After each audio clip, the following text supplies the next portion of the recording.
This podcast is a member of the Place to Be Nation family. Visit us at placetobenation.com, the only place to be in your pop culture world. Avoid the planet Earth at all costs. We are under the attack of an orbiting probe. Notify all stations. Starfleet emergency, red alert. Earth is on the edge of destruction. We cannot survive unless a way can be found to respond to the probe. The key to saving the future Spock, you're talking about the end of every life on Earth. can be found only in the past. We're going to attempt time travel. Sulu, take us home. These are the voyages of the crew of the Starship Enterprise. Judging by the pollution content of the atmosphere, I believe we have arrived at the latter half of the 20th century. Stardate 1986. San Francisco. Our own world is waiting for us to save it. They have 24 hours Everybody remember where we parked. Break up. to complete their mission. It looked like a cadet review. We will beam in tonight, collect the photons, and beam out. I want you all to be very careful. Without being discovered. We have an intruder. All right, who are you? You're not exactly catching us at our best. That much is certain. This is an extremely primitive and paranoid culture. What does it mean, exact change? Many of their customs will doubtless take us by surprise. We're ready for beam out. My transporter power is down to minimal. Got to bring in one at a time. You're from outer space. No, I'm from Iowa. I only work in outer space. Let's do our job and get out of here. Freeze! Chekhov, can you hear me? Freeze! I've lost it. Who are you? Admiral Kirk! I'm coming with you. You can't. Our next stop is the 23rd century. Full power now, sir. Shields at maximum. Steady. Hold on tight, lassie. Can we make breakaway speed? That's all I can give you. What? 8. 8.1. What? 9. Now. Star Trek IV, The Voyage Home.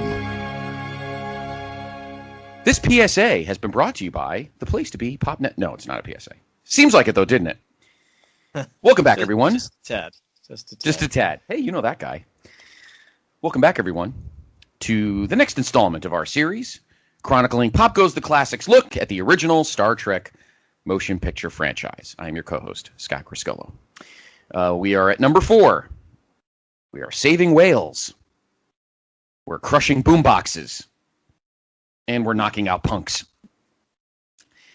Star Trek IV, The Voyage Home, which came out on November 26th, 1986.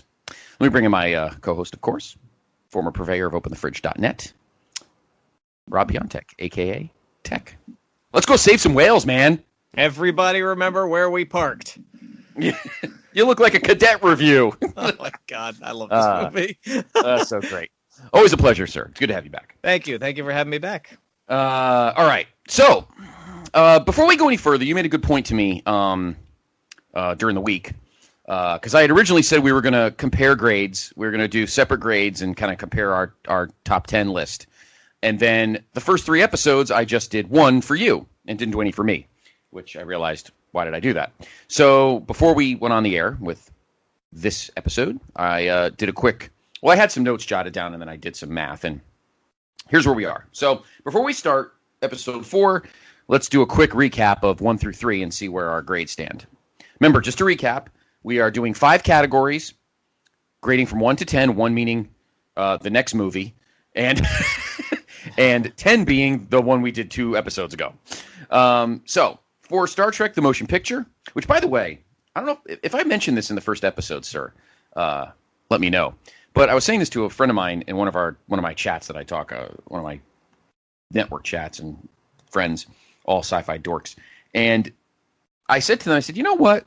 Because they saw the first episode when the first episode popped up 3 weeks ago or 4 weeks ago, I guess now, Star Trek: The Motion Picture. Which, if you haven't listened yet, why are you listening to this one first? Pause and listen to the first 3 because they're all great. You kind of have to listen to those before you listen to this. And they said, oh, we're talking, it's funny how a lot of people don't want to admit that they love the first movie because popular opinion is to hate it. You're like, it's like, oh my God, it's amazingly bad, and I secretly love it.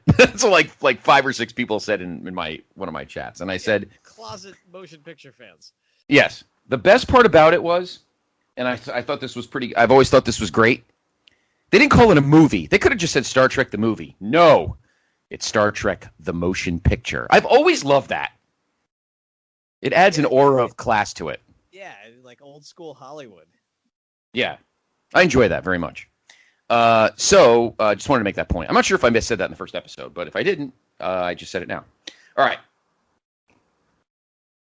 So we're grading 5 categories: plot, cast, villain, production value. That includes camera shots, visuals, colors, that kind of thing. Sets. And finally, music.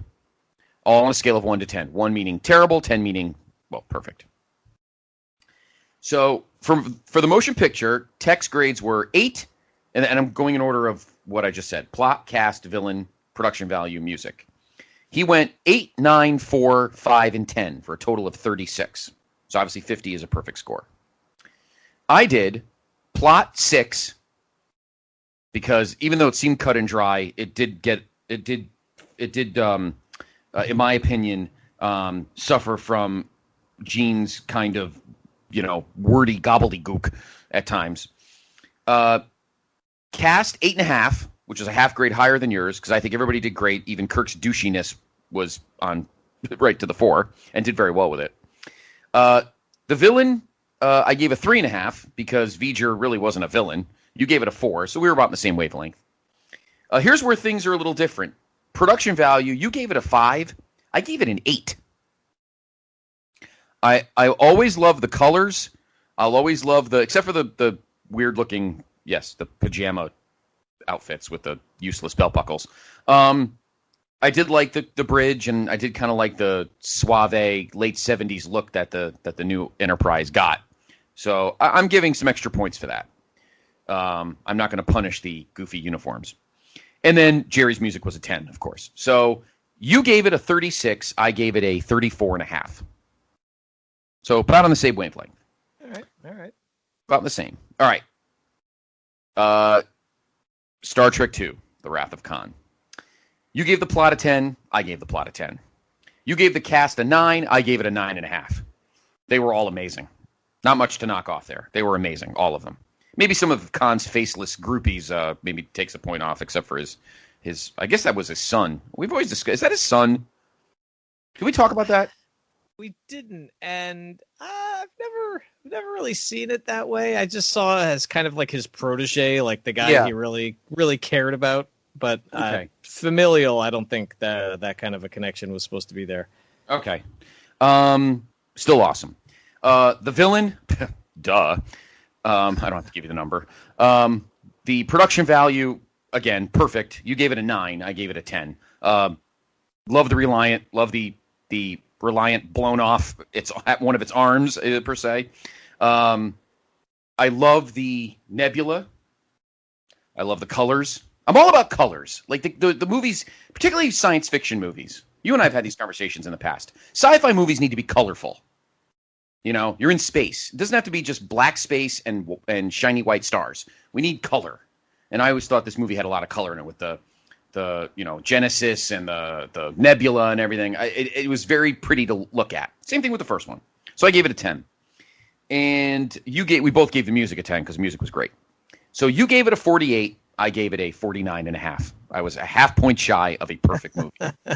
So I think you knew that was coming. And Star Trek 3, Search for Spock, our last episode.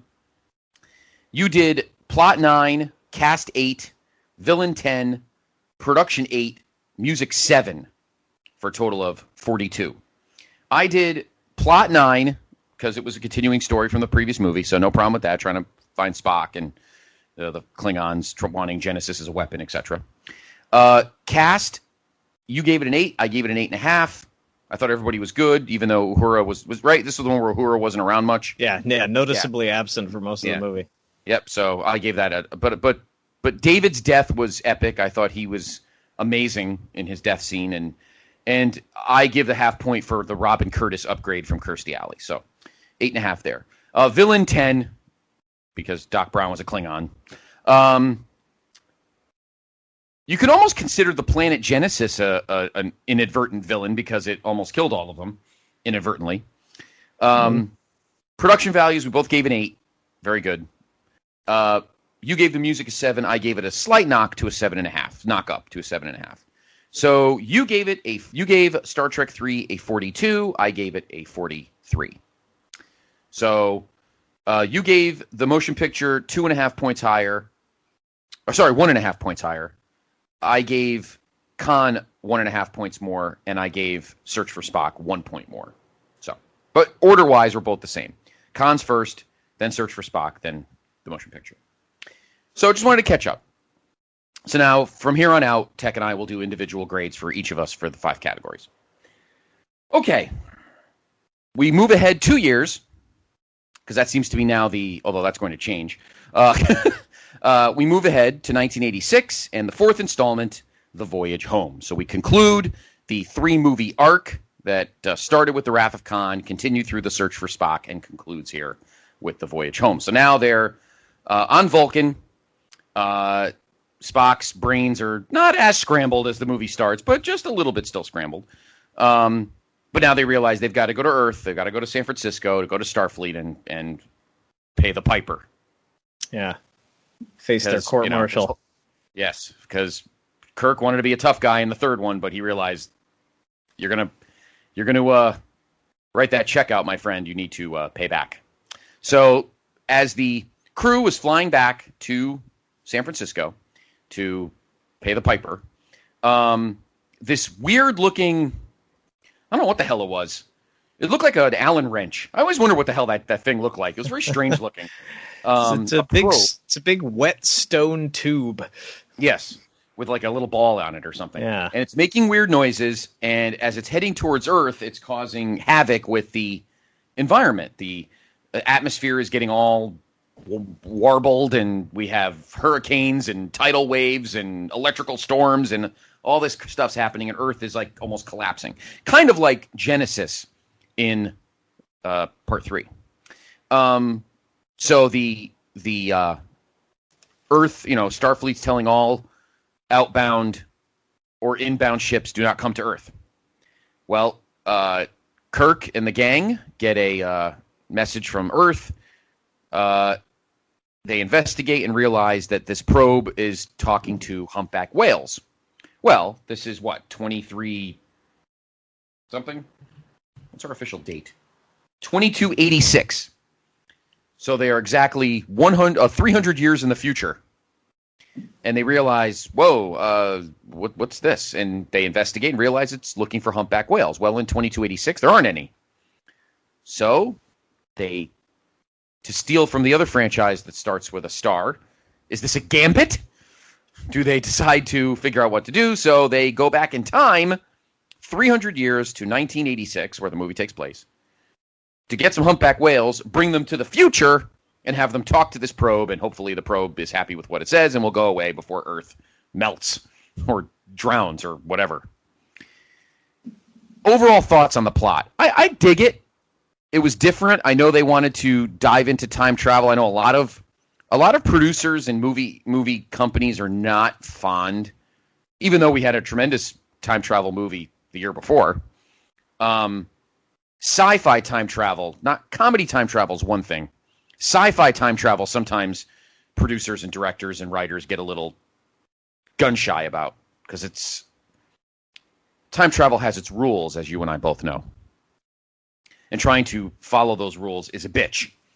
And I've seen that on a lot of special features on various sci-fi DVDs and Blu-rays.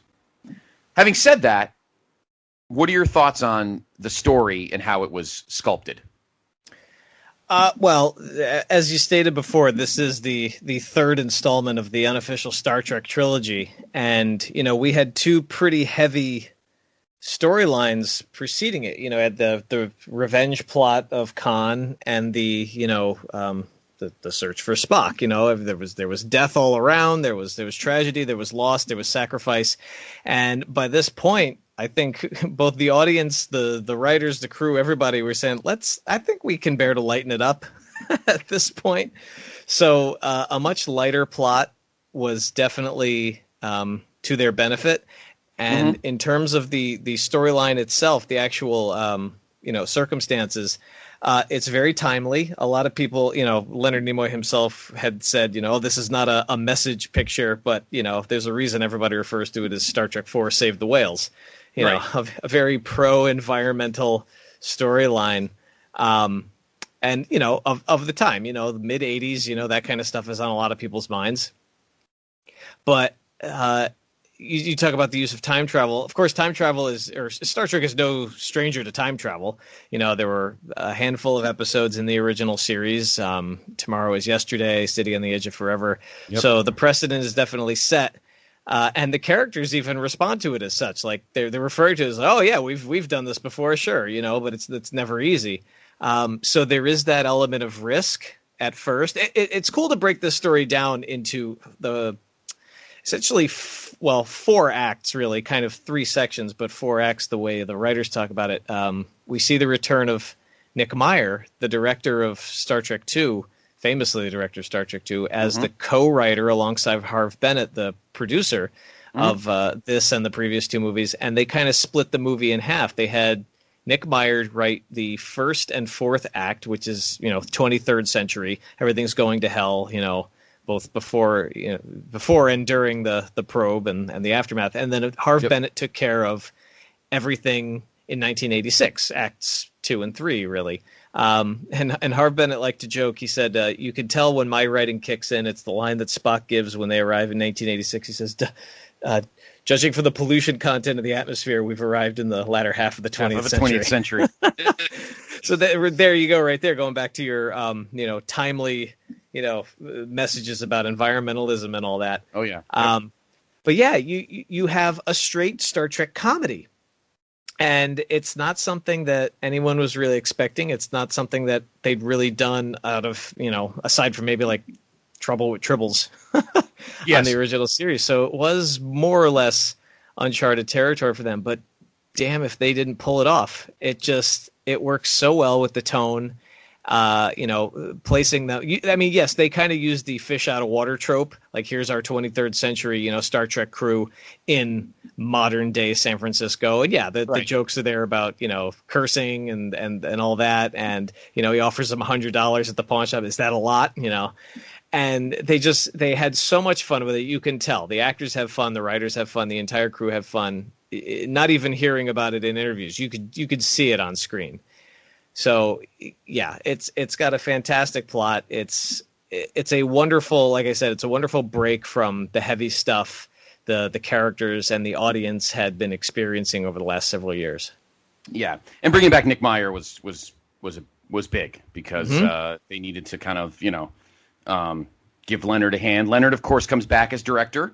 Absolutely, and because 3 was so good, and he gets some more creative freedom, and there is there's layers of approvals for anything creative. So Nick Meyer and Harve wrote the script, but it had to get through Leonard, the Shat, because he's got to stick his nose in everything, and Paramount. The Mountain had to have their say as well. So obviously they got away with it. So the story is fun, the dialogue is funny. We do have a problem, which I wonder has ever been figured out, speaking of time travel, and that was, of course, when Chekhov throws his tricorder and his phaser at the dudes in the sub and run away. Yeah. So there's 23rd century technology left in 1986 and never did anything about it. Yeah, I thought that would have been a great storyline plot for, because the following year, of course, which we'll allude to more in next week's episode, we are a year away from a brand new series starting.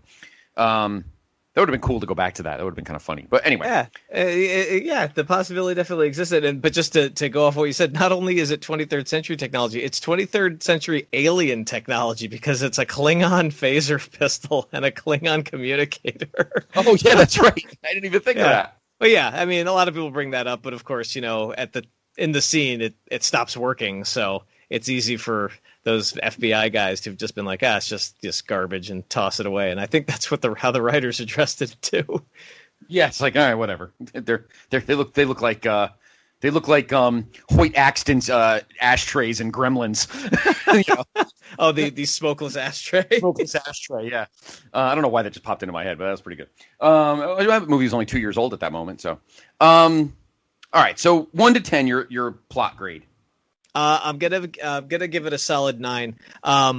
I as much as I would love to give it a 10 because of how beloved this movie is to myself and the fans. Like I said, the fish out of water trope is exactly that, and time travel. While fun, it's something we've seen before and we'll see again.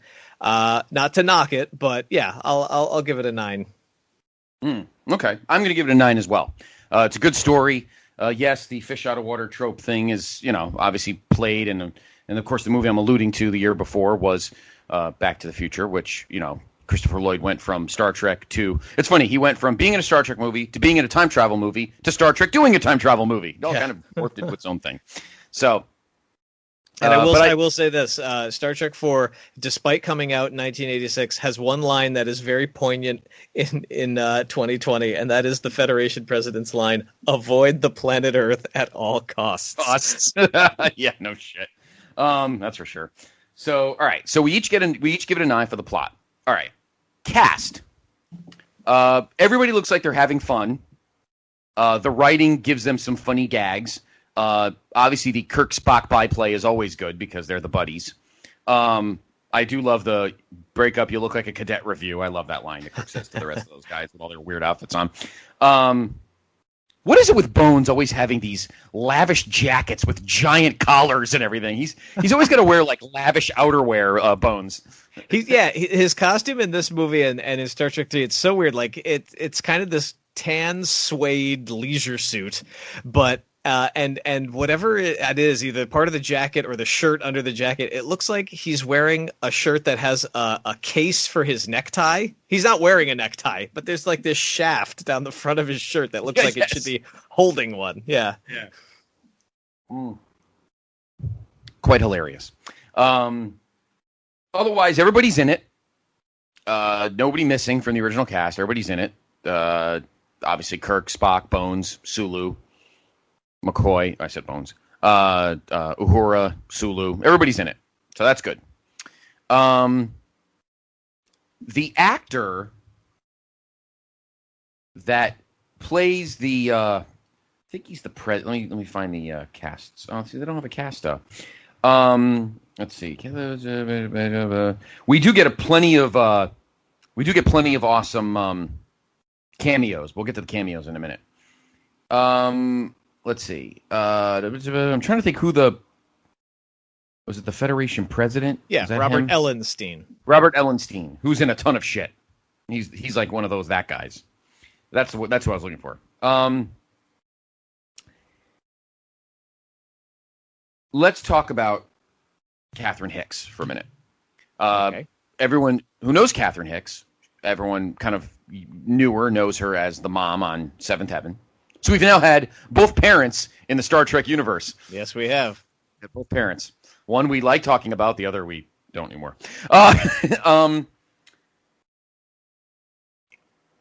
She's an interesting choice because apparently, as usual, and I believe it's on the second disc of the DVD special edition, that Kirk needed a love interest because, he hasn't had one. God forbid. But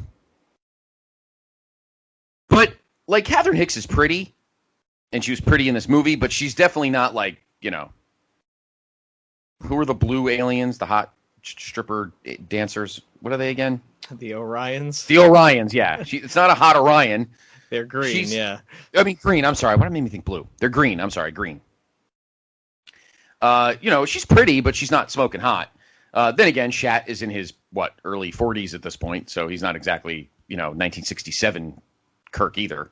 But I'm glad that they didn't, take the plunge. I mean, they had some cute, flirty byplay, but they didn't take the total plunge. And I think that helps the movie. I think trying to shoehorn Kirk really being like hoity-toity for it would have kind of ruined it, maybe. What do you think? Yeah, there was no call for a love interest in this movie because the crew is there on a very specific mission. Like, we have to get this done. We literally need to save the world. To say nothing about, hey, are we even going to be able to get home? We have to travel through time, backwards then forwards. But Catherine Hicks, speaking to her, there is obviously chemistry between her and William Shatner and the characters of Kirk and Dr. Taylor. It's cool that they made her, this intelligent, well-educated scientist, somebody who can not only help them out in, specifically with the whales they're looking for, since that's her specialty. She also has a very great distinction of, spoiler alert, she comes back with them to the future at the end of the movie. And when she parts with Kirk, you think there's going to be this big moment of like, oh, we've been through all this together, and, he kisses her in the Federation Council chamber or whatever. And she just goes, I'll see you around. And she literally leaves him dumbfounded. Like it's another fantastic William Shatner moment where he's just got this bewildered look on his face. She literally left him speechless, which is quite a feat amongst all the women that Kirk has encountered over the years. So I got to give her props on that one, that she stands heads above many of the other I hesitate to use the word conquests, but yes, of Captain Kirk. But yeah, I thought she was a fantastic addition. She's so wary of Kirk and Spock, rightfully so. I mean, she's got this guy, Spock's walking around in his white bathrobe with his headband, saying all these weird things about whales and history and all this. How would you react? But I think she takes it in stride. I think she was really well cast. She was a great choice. Yeah, I thought she did a great job. I like how they drop him off at the park, obviously not realizing that the warbird is the bird of prey is obviously cloaked, and I don't remember the exact line, but she looks at Kirk and goes, "We're gonna go to dinner, and he's just gonna hang out in the bushes." Yeah, it's his way. It's his way. So great, and of course, the other Harv line is definitely, "You're from outer space." No, I'm from Iowa. I only work in outer space. That's a Harv line. One. Yeah, that's a Harv line. That's definitely. Just another that's a tremendous line. Great one in the history of Trek. Yes, I love that. No, I'm from Iowa. I only work in outer space. Mm-hmm. Now we have a Well, let's not forget the major, the big thing here is that Catherine Hicks, even the character and the job were not the original role in the film. The original character was supposed to be an astrophysicist at Berkeley, played by... Cue the Axel Foley theme.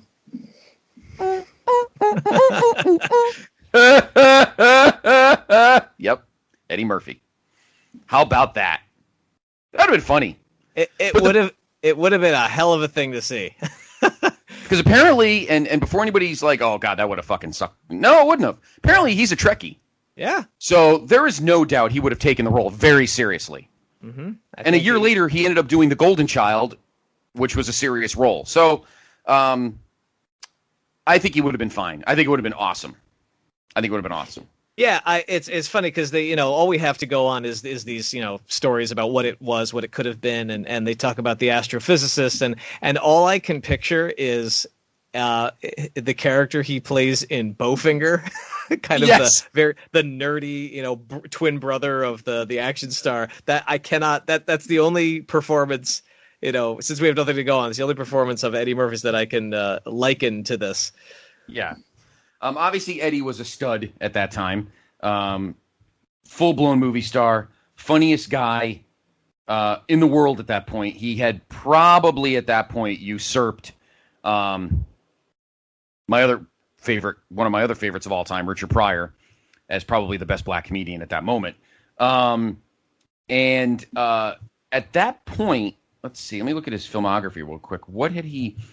At that point, he had done 48 Hours, Trading Places. Oh, he did The Golden Child in 1986. I thought it was 87. Yeah, I think they say that was the role he chose to do rather than this. Yeah, and I remember my 8th grade class, we all, like, graduation week, we all decided to go out together, and the girls went and saw something, and the guys went and saw The Golden Child because we all loved Eddie. Obviously, he had taken 85 off because in 84 he did Best Defense, and of course, as Tech alluded to, the first of what would be 3 roles as Detective Axel Foley. The first Beverly Hills Cop came out in 84, the second one came out in 87, and the probably forgettable and not needed third one came out in 1994. You know what's funny? John Landis directed the first. Oh no, he only directed the third one. He directed Eddie in Trading Places. Mm-hmm. But he didn't. Martin Brest directed him in the first one. Tony Scott directed him in the second one. Of course, Tony Scott known. He directed Top Gun. And then John Landis directed the third one. So that's very interesting. I didn't know that. So anyway, and of course, I believe that was around the time that, I don't know if it was Eddie Murphy Raw or Delirious. One of the 2 concert films came out. One, he's wearing red leather. The other, he's wearing purple leather. I don't remember which is which, but they're both awesome. So anyway, I think they're both on Netflix too. All right. Anyway, so instead they got Catherine Hicks, and she was awesome. So, and he did The Golden Child. All right. Other than that, the rest of the cast is mostly pretty awesome cameos. And we do get yeah, movie's loaded. Yeah, we get Majel Barrett's back. Mrs. Roddenberry returns for Christine Chappell. However, she had some pretty significant roles in the film. She was gonna she had some. I read this somewhere. I don't know if it was on the second disc or it was somewhere else. I read she was supposed to be the one that was supposed to ultimately take care of the whales or something of that nature. And a ton of her shit was cut, and she was pissed.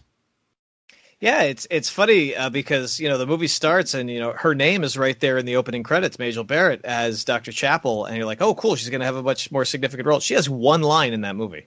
Yep. And a reaction shot. Yeah. Yeah. You see her like reacting to the power going out. And then she has one line. It's a series of cutaways. It cuts from her then back to Grace Lee Whitney, who also returns as Rand. But yeah, it's a line. Yep. I love Grace Lee Whitney. I always have. I love her. She aged very well. She's since, of course, passed away, but she aged very well. She was always very pretty. And I loved her as Janice Rand. So, other returns, Mark Leonard back as Sarek, of course. Mm-hmm. And Jane Wyatt's back as Mrs. Spock. It's not Mrs. Spock, but you know what I mean. Amanda Grayson, of course. I think this is because Jane Wyatt was not in the motion picture, was she? No, this outside of her one episode of the series, Journey to Babel. This is her only other appearance as Amanda Grayson in Star Trek. Okay. Apparently, Wyatt commented. Now, Jane Wyatt is a legend in Hollywood. Legend. So she says, although she was never a fan of working with actors who were directing, she found Nimoy an exception because he could concentrate on being part of the cast as well as setting up the crew. Another compliment for Leonard. Robin Curtis comes back as Savick. She's not in this much. She was supposed to remain behind. Well, she was supposed to remain. This is weird. This is really weird. I know where this is going. Originally, she was intended to remain behind on Vulcan because she was pregnant after she had mated with the younger Spock in the third movie. That is correct. In the final cut of the film, all references to her condition were dropped. Is that... What? Yeah, that was a thing, because she gets him through Pon farr in Star Trek 3. They have their little Vulcan foreplay, and then it tastefully cuts away. And then, she was supposed to... Because for all intents and purposes, there was no reason for her to stay behind. She should have gone with them back to Earth. I mean, granted, she's the only one of the crew who wouldn't, have gone up for trial. True. But that was definitely a subplot to the point where I don't think we brought this up, but we should have in the last episode at the end of Star Trek 3 when Spock is revived and he kind of goes down the receiving line of everyone there to see him. The first person he sees is Saavik, and he looks at her and she just kind of puts her head down. And that Robin Curtis tells the story that right before the take, Leonard went up to her and said, "If pretend you were on the street anywhere and you just came across a person you were intimate with many years ago, how would you react?" And just being faced with the question, kind of embarrassed, she just kind of put her head down, and he goes, "That's it. That's perfect." And that's awesome. That's the take that's in the movie. And so that lends to this, unused subplot that they had this interact. Well, I mean, it's no big secret that they did it. But yeah, the whole pregnancy thing that was conceived, no pun intended, then dropped. Well, we wouldn't have had time to. Well, the other problem is I don't think we really would have had time to deal with it in this movie. We had other shit to do. Yeah, absolutely. So, like it's a very unnecessary subplot. Because it's also something we would have had to go back to. You don't just leave her pregnant with younger Spock's kid. Like, they would have had to go back to that. You can't leave that twisting in the wind. Yeah, absolutely. So they would have had no room for that. Okay. There's several cameos. Alex Henteloff plays Dr. Nichols. We all know him. He's in a ton of stuff. Let's see. Madge Sinclair. Yep. Who was... That's really special because she's the first canonical Starfleet captain, female Starfleet captain. Yep. In the show and the movies, the unnamed captain of the Saratoga at the beginning, and she would go on to play Geordi LaForge's mom on Next Gen. And wasn't she Eddie's mom on Coming to America? No. Why do I always think that? Oh, that I don't know. Is she alive? No. She passed away she passed away the same year that I always used to get her and Roxy Roker confused because they remind me similar actresses, and they actually both died in 1995. Was she in Coming to America? I don't think so. I might be. No, because she died. Oh no, she was Queen Aeolon. Yep, she was Eddie's mom. I thought I knew that. Yep, she was Eddie's mom in Coming to America. Okay, thought I knew that. Okay. I love the two cameos on the screens. First one is a guy who would have thought, Tech, that the common denominator of the two series that has introduced you to the Place to Be Nation pop feed is VJ Armitage. Yeah, how's that for a crossover? How about that for the strangest crossover? He's on the screen as a Starfleet officer. Of course, he was Bond's Roger Moore's Felix in Octopussy. He wasn't Felix; he was that version of Felix. VJ, VJ as himself. VJ as himself, and even better.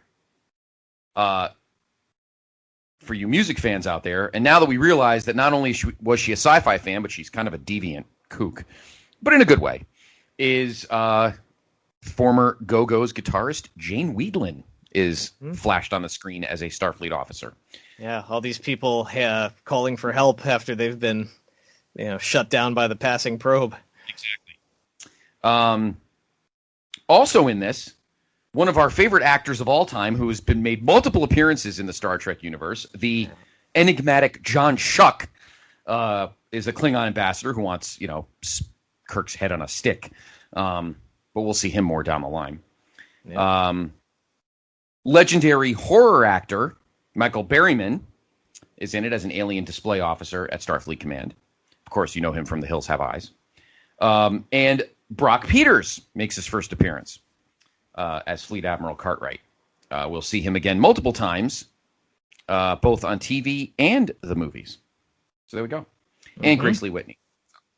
I have something to tell you off camera. Remind me when we... I'm breaking the fourth wall here. Remind me in between show. I have to tell you a funny Star Trek crossover thing. We'll talk about it later. Okay. So there's plenty of cameos. So you're great for the cast. Oh my God, the cast performance in this movie gets a straight up 10 because everyone, regular and guest actor, is completely on point. I mean, let's start with the main cast. This movie makes up for the last couple in terms of inclusion with the cast because, like we said, Uhura is absent from most of 3. Chekhov, while prominent in 2, he's he kind of gets the snot beat out of him, so to speak, in 2. Sulu is just kind of sitting at the helm doing his thing in those movies. Scotty's, hanging down in the engine room. This one, everybody gets to come out and play. So it's really cool that, we're not on the bridge of a starship for the majority of this movie. As soon as they land in San Francisco, we're just kind of bombing around the city trying to get this job done. So, yeah, you've got Spock and Kirk going off, which the byplay is beyond compare. Like, the dialogue between the two of them is so well written and so well delivered. When they're in the truck with Catherine Hicks and Kirk says, "You're not exactly catching us at our best," and Spock just deadpans the response, "That much is certain." It's wonderful. And then the whole Italian, yes, I love Italian, and so do you. Like that, you can't do any better than that. And we spoke about this earlier in the progression of the series. We have hit Spock 3.0 because we had version 1 for all intents and purposes in the original series, and leading into the motion picture. Motion picture gives us Spock 2.0, a character who has finally learned to accept his human side, his human emotions. We run the risk of a step back when we lose Spock and he dies, and his head is emptied of his own brain and soul and all that, and it's brought back. And here we have Spock 3.0, which kind of starts at a blank slate. He's still a little unadjusted to life in general because he's literally back from the dead. He's been re-educating himself, and as his mother says, in the Vulcan way. And this movie is about Spock rediscovering his humanity, but also figuring out how to function within the rest of humanity and the people he works with. And the best moment is towards the end of the movie when he's addressing this whole mission as just that. It's a mission. We have to do this, and then get home and do this, and everything will be fine. And at one point he refers to it as such. He goes, our mission may fail. And Kirk in a bit of frustration yells, "Our mission? You're talking about the end of every life on Earth. Don't you have any goddamn feelings about that?" And Spock has this moment where he hears that and he pauses and he takes it in. And then the scene cuts away. But it's later in the movie that you have the moment where they realize they have to go get Chekhov out of the hospital, and he says, "We must help Chekhov." Is that the logical thing to do, Spock? No, but it is the human thing to do. And right there, boom, we've got Spock 3.0. This, it's fantastic. So right there to Leonard. Leonard gets, special props because, he's behind the camera and in front of it this one. He had the benefit of not really being in Star Trek 3 to focus on directing, but here he gets to double dip, and he doesn't lose a beat. But speaking for the rest of the cast, you've got Sulu, Scotty, and Bones on their little assignment to, build the tank they need to put in the bird of prey to get the whales back. And you've got the wonderfully memorable scene with Scotty and Bones in the plexiglass company, "Hello, computer," played entirely for laughs. Yeah, entirely for laughs, and so well done. Sulu has his, submission. He essentially has to hijack a Huey helicopter to be the means of delivery for the equipment. And then Chekhov and Uhura, they've got their assignment. You need to, we had to add this, minor subplot, and it helps, to get the rest of the crew involved. We're running out of power. We need to, essentially refuel the ship, so to speak. And they find, World War II, an aircraft carrier, which is meant to be the Enterprise, of course, because why wouldn't it be?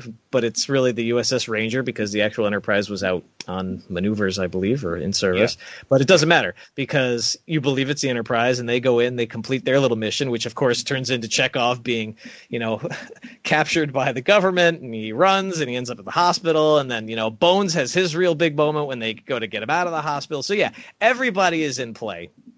in some regard, more so than they have been really up until this point. So the main cast just shines.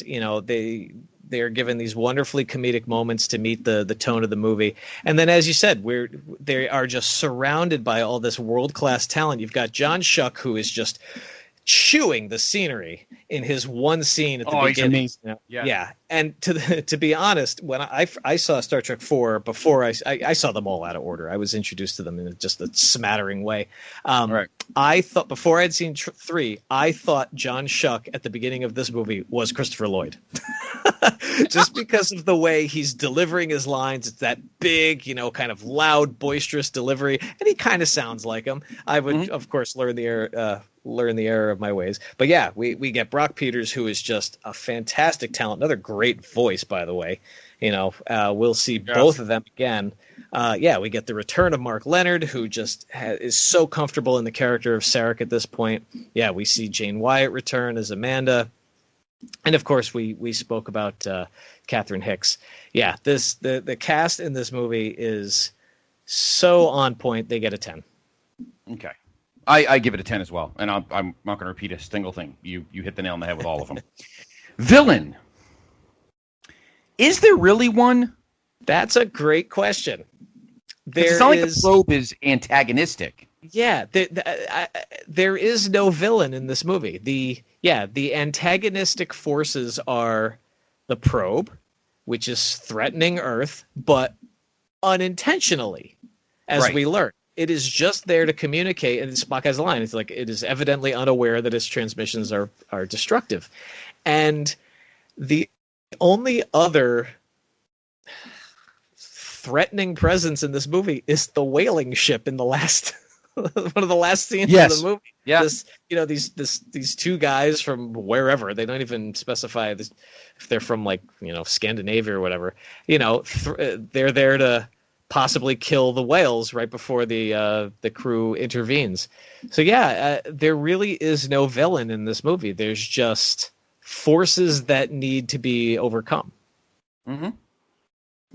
Yep. So I guess it's hard to give it a 0 because you're taking points off the board, but yeah, I was going to be diplomatic and just kind of give it a 5 because that's what I'm going to do too. Yeah, just kind of split the difference because there's nothing to rate, but you don't want it to count against the movie. Yeah, you can't give it a 0. That's not fair. We'll give it a 5 because there is some type of stress that needs to be. It's not like there's no bad guy.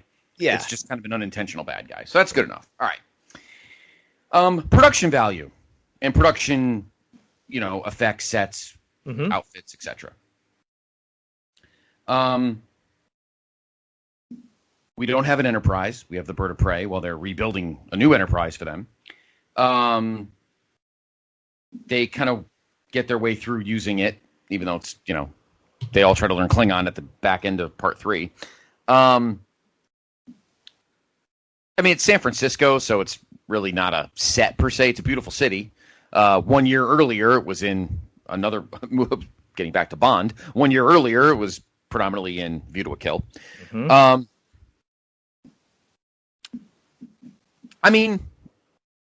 There's nothing outstanding, but it's not terrible.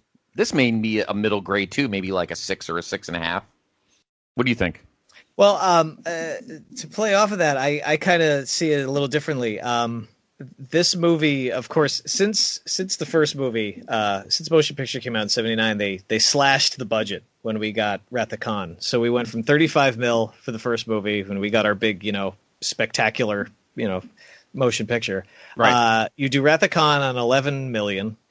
That does really well. So they give him a little extra. You get 17 million for Search for Spock. That does well. And now we're up to 25 million for this movie. So Leonard really took that and stretched it because, you've saved on sets because you're shooting in primarily locations in the city of San Francisco. Your biggest sets in this movie are Starfleet Command, which got a lot of attention because of that. We don't have to build a lot of sets. Let's go nuts on this. So it's the first time we get to see the heart of Starfleet, big, huge monitors and consoles and people and all this bustling activity. So that's a cool set. you have a brand new bird of prey. It's supposed to be the same ship from the previous movie. The bridge set is completely different. I know, totally different. Yeah, but it looks great to the point where this is the bird of prey set that would be used. You know, it would be redressed and added to and subtracted from over the course of years. You will see this set literally in the next 3 movies. Yep. As well as on forthcoming TV series. So they definitely got their money's worth on that one. But it's a cool set. It's lit well. It's got this like brown and red, you know, Klingon color scheme. It's got low lighting. It just looks rusty and dirty. It just looks like it stinks. Yes. And it looks like it stinks. I like that. Yeah. So in terms of sets, they really were able to stretch that dollar. Those are your 2 big, you know, and the other set is the Federation Council chamber. You know, which is big, but there's not a lot going on. You've got your podium and your seats on the side. Elsewhere, though, production really shines because they couldn't go out and capture and or shoot real humpback whales up close. So they got these fantastic models made, these remote-controlled whales. And they're about, I think they were like 3 or 4 feet long. And, you know, you put them in the water, you shoot them up close, you shoot them at low speed so that, you know, the motion looks bigger, you know, and slower. Right. And if I recall, they actually got, you know, complaints from people saying like, how dare you got close to these whales and endangered them. And they're like, well, that says something about our effects budget that we convinced these people that these whales were real. Yeah. Yep. So right there, the production gets, you know, another high mark. And then, of course, the last great money-saving thing they could do is, well, we have this spaceship that our crew is on. How can we, you know, save some money on it? Well, it's got a cloaking device. We can make it invisible for 60% of the movie. That's true. Yeah. Yep. So yeah, you get a bigger budget, the second biggest budget of the 4 movies, and they've really stretched it. I apologize for repeating myself, but yeah, you have it's truth. A handful of really good sets, and this movie isn't big on special effects. There's no phasers and photon torpedoes. There's, you know, 2 scenes where they go to warp speed, you know, so you've got some really good model work. And again, there's another thing. They had the pre-existing bird of prey model from the previous movie, so there was money saved there. You know, probably the newest prop they had to build was the probe. And I can't imagine that cost too much. It's a very simple design. Yep. So I'm,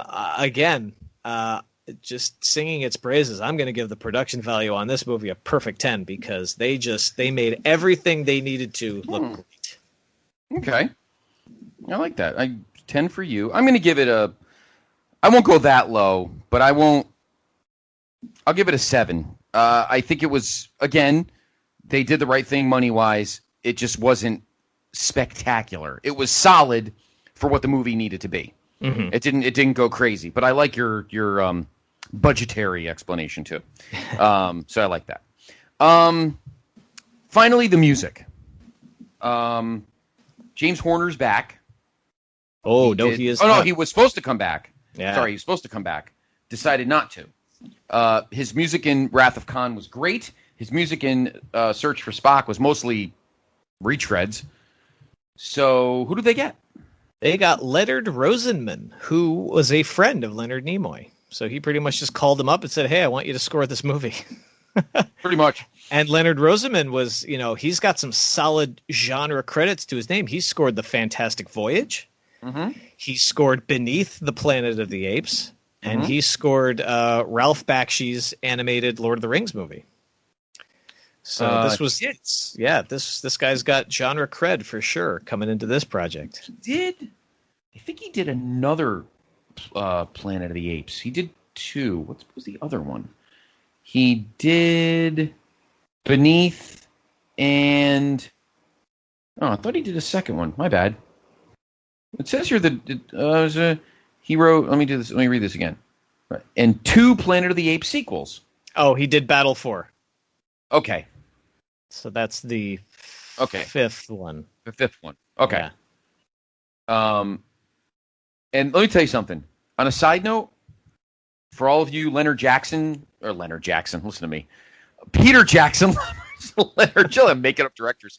Peter Jackson lovers who've never seen it, watch the animated Lord of the Rings. It's awesome. It's awesome. You ever seen it? Oh yeah, it's that really cool Ralph Bakshi, rotoscoped animation style. Absolutely. Bilbo and his goofy head. Yeah. Oh, that was The Hobbit. But no, it's awesome. Highly recommend it. Anyway, for you Peter Jackson lovers that love all the other movies, which I'm staring at on my shelf right now, watch the animated one. It was great. Anyway, sorry. Back to the score and Leonard Rosenman. Yeah. Oh yeah. I mean, that's he definitely had the experience. However, this movie is definitely a bit of an outlier when it comes to the score because there's not much in it. There's, he has this rousing fanfare at the beginning. He starts with the Alexander Courage theme as pretty much every composer does.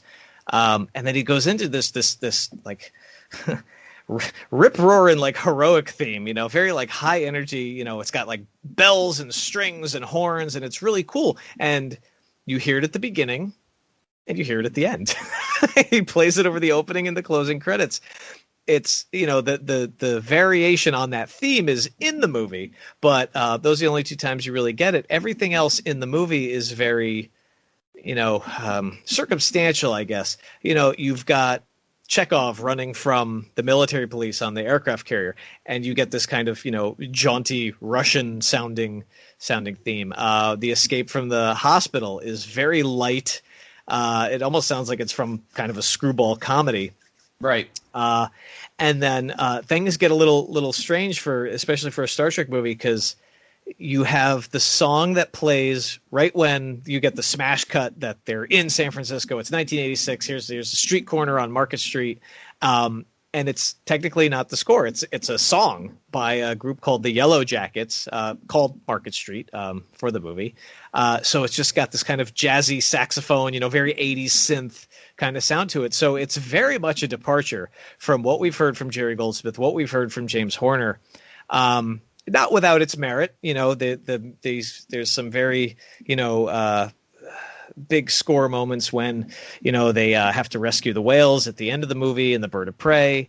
But you can watch this movie and you'll get about you'll see this 25-minute stretch where they're, going about San Francisco, and you realize there hasn't been a note of music in 20 minutes.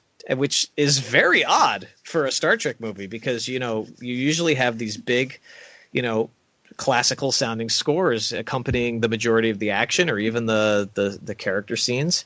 So yeah, it's definitely a departure, but we'd be remiss if we didn't mention one more piece of music from this movie, which is I Hate You. The song being played on the boombox on the bus that Kirk and Spock are riding. It is composed and performed by the man listening to it in the movie, Kirk Thatcher, the associate producer, who was also the voice of the Vulcan computer quizzing Spock at the beginning. But yeah, he banged out this hilariously, typical punk rock song.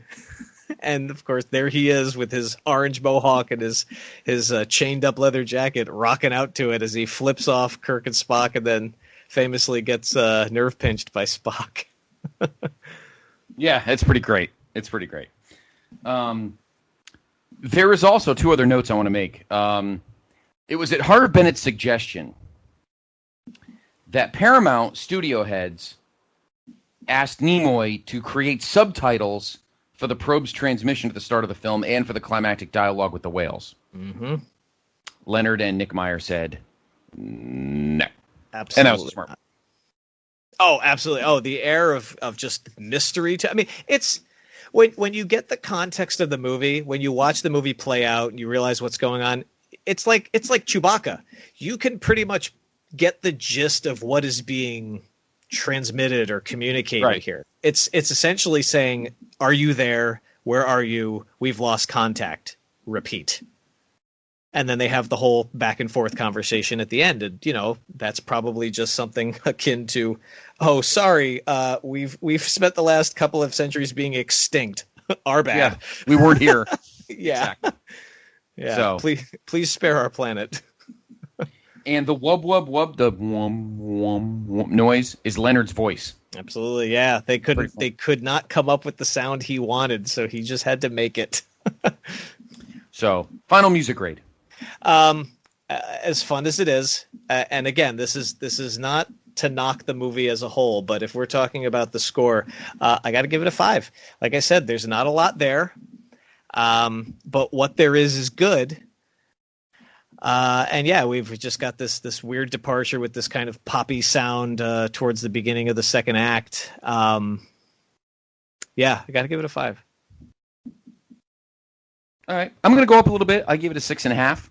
Thought it was solid, but not up to par with the previous 3 films. So, All right, final grade of Star Trek IV: The Voyage Home.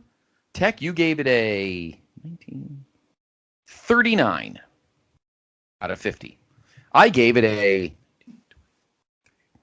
37.5. So you a point and a half, once again, a point and a half higher than me. So it's so weird though to give it that lowest score when I know I adore this movie. Oh, the movie's amazing. This is my third favorite Star Trek movie. It is, and that's what we got so far. Question is, what will you grade between now and the end of our journey between 37.5, between 39 where you have it and 42, which is technically your second favorite at the moment, part 3, which we know that's going to change. Mm-hmm. That's going to change. So there we go. So there we are. Star Trek IV: The Voyage Home. Get it on DVD or Blu-ray. It doesn't matter. As we've said, the only versions on DVD you need are the first 2. Everything after that you can get in any physical capacity, and you'll be fine. Yeah. We should also note that Voyage Home, to this point in 1986, is the highest grossing Star Trek movie at $109.7 million. Pretty awesome. Yep, pretty awesome. So there we go. Tech, always a pleasure. You can follow him on Twitter at Hal Dameron. That's your Twitter. Your Instagram is at Technicolor. Correct. You can follow me at PTB Podfather, and of course, at Place to Be Nation is our network for both wrestling and pop on Twitter, and follow us on Facebook as well. We'll be back next Friday, or it'll drop a week from today. I don't think we'll be worrying about undergrading anything. In fact, anything above a 2 is probably overgrading. No. Leonard takes a breather from directing, unfortunately. I'm looking forward to this. This one's going to be fun. Next time, Star Trek V. What the fuck, Shat? That should have been the name of it. Anyway, Star Trek V, The Final Frontier. Our next part here on our journey through the Star Trek movie franchise. He's Tech. I'm Scott. Go save the whales.